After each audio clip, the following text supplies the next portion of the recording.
Hello friends, welcome back. ఇవాళ video ఏంటంటే ఎన్సీసీకి సంబంధించిన వీడియో ఇది. అంటే each and every NCC cadet ఖచ్చితంగా ఈ వీడియో గురించి ఖచ్చితంగా అంటే ఈ పర్టికులర్ టాపిక్ తెలుసుకోవాల్సిందే. అంటే ఎన్సీసీ లోగో పైన మనకి చాలా వరకు అయితే ఇటువైపు అటువైపు కూడా ఒక గోల్డ్ కలర్లో ఒక లోగో ఉంటుంది. చిన్న చిన్న లోగోస్ ఉంటాయి. అసలు అక్కడ 17 చుక్కలు ఎందుకు ఉన్నాయి?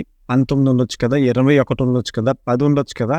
అసలు అన్నీ ఎందుకు ఉన్నాయి? దానికి సంబంధించిన కంప్లీట్ ఇన్ఫర్మేషన్ మీకు ఈ వీడియోలో ఇవ్వబోతున్నాను. అట్లా నా ప్రీవియస్ ఎన్సీసీ వీడియోస్ కనుక మీరు చూడకపోతే కార్డులో పేరుని చెక్ చేయండి. మీరు చూస్తున్నారు క్రియేటివ్ వర్కర్స్ యూట్యూబ్ ఛానల్. నేను దీక్షిత్. ఇప్పటికీ కనుక మన ఛానల్ కనుక మీరు సబ్స్క్రైబ్ చేసుకోకపోతే కింద ఉన్న సబ్స్క్రైబ్ బటన్ క్లిక్ చేసి పక్కన ఉన్న బెల్ ఐకాన్ ఆన్ చేయండి. అట్లనే ఈ వీడియోని వస్తే లైక్ చేయండి, షేర్ చేయండి, డౌట్స్ కామెంట్ సెక్షన్లో మెన్షన్ చేయండి. వీడియోలోకి స్టెప్ అయిపోతాం గైస్. అసలు ఈ ఎన్సీసీ లోగో చూసారు కదా, మీరు ఏమైనా అబ్జర్వ్ చేసినట్లయితే మనకి అటు ఇటు కలిపి గోల్డెన్ మార్క్స్ అనేవి 17 ఉంటాయి. అసలు 17 ఎందుకు ఉంటాయంటే అసలు మనకి ఎన్సీసీ డైరెక్టరేట్స్ అనేవి 17 అండి.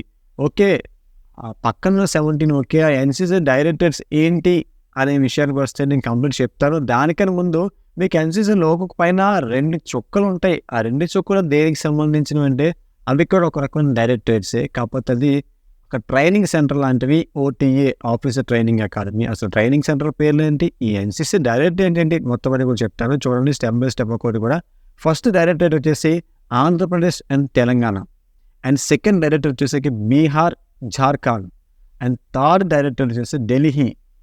ఫోర్త్ వచ్చేసి మనకి Gujarat, Dadra Nagar Haveli, Daman and Diu. Okay, fifth వచ్చేసి మనకి Jammu Kashmir and Ladakh. And sixth one వచ్చేసి Karnataka and Goa. And seventh one వచ్చేసి మనకి Kerala and Lakshadweep. And eighth one వచ్చేసి మనకి మధ్యప్రదేశ్ అండ్ ఛత్తీస్గఢ్. ఓకే, ఛత్తీస్గఢ్ కాదు, ఛత్తీస్గఢ్. Okay, and next ninth one వచ్చేసి మనకి మహారాష్ట్ర. అండ్ 10th వన్ వచ్చేసి మనకి north east region. And 11th వచ్చేసి ఒరిస్సా. అండ్ 12th వచ్చేసి పంజాబ్, హర్యానా, హిమాచల్ ప్రదేశ్, చండీగఢ్. ఇవన్నీ కూడా ఒక డైరెక్టరేట్ కింద వస్తాయండి. అండ్ నెక్స్ట్ డైరెక్టరేట్ వచ్చేసి మనకి రాజస్థాన్.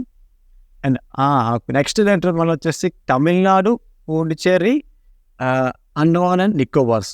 ఓకే, అండ్ నెక్స్ట్ వచ్చేసి మనకి Uttar Pradesh and Uttarakhand. And next West Bengal and Sikkim.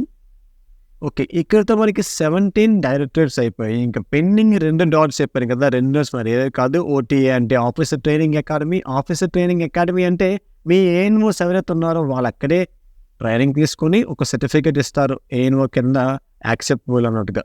అప్పుడు మనకి ఏఎన్ఓ కింద వాళ్ళు పిలువబడతారు. వాళ్ళ కొన్ని ర్యాంక్స్ ఉంటే వాటి గురించి స్పెషల్గా నేను తర్వాత చెప్తాను, నెక్స్ట్ వీడియో చెప్తాను. ఇంకా ట్రైనింగ్ సెంటర్ చెప్పలేదు కదా, ఓటీఏ, ఎన్సీసీ ఓటీఏ కాంప్టీ ఒకటి, ఎన్సీసీ ఓటీఏ గెలివార్, GWANIOR అనమాట. సో ఇది అసలు ఎన్సీసీ లోగోకి సంబంధించి కంప్లీట్ ఇన్ఫర్మేషన్ అనమాట. సో ఇలాంటి వీడియోస్ కనుక ఇంకా అప్కమింగ్ కావాలనుకుంటున్నా మన ఛానల్ సబ్స్క్రైబ్ చేసుకుని పక్కన దాన్ని ఆన్లైన్ చేసండి. అండ్ నా ప్రీవియస్ వీడియోస్ లేకపోతే కార్ట్లో పెట్టి చెక్ చేయండి, పైన కార్ట్లో. అట్లానే మరొక కొత్త వీడియోతో మేము ముందుంటాను. Until then stay tuned to creative workers and have a nice day guys.